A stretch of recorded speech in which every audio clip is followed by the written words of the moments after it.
Have you ever heard about the roundabouts using the clock method on my video? Did I mention about it? No.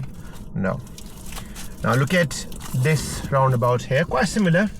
So Okay. let's say you're driving the green car. Yeah. So green car is going where? Second exit. Good. What is the difference on this roundabout which you have on this picture but not on this one? Can you think of anything? It doesn't use arrows, but it uses the street sign. Good. So it doesn't have the arrows, Yeah. right? Now this is where we use a clock method. So whenever you entering, you always enter at 6 o'clock. Okay. And you exit at 12 o'clock. Okay. Now if you know that you're going to Leicester or if you're going to Nottingham, you're going to use which lane? Left.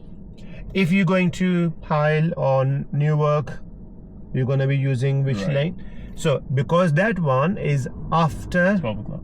so anything after 12 o'clock, we use the right lane when there is no road markings. Okay. Now if I am coming from here, which clock is this for me then? 6. Well done. What about if my missus coming from her? That will be her 6 It'll be o'clock. 6 o'clock, So yeah. you always enter at 6 o'clock because Yeah. this is another confusion people have.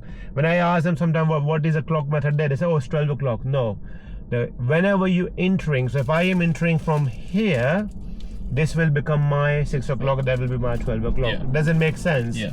So do you understand this clock method? Yeah.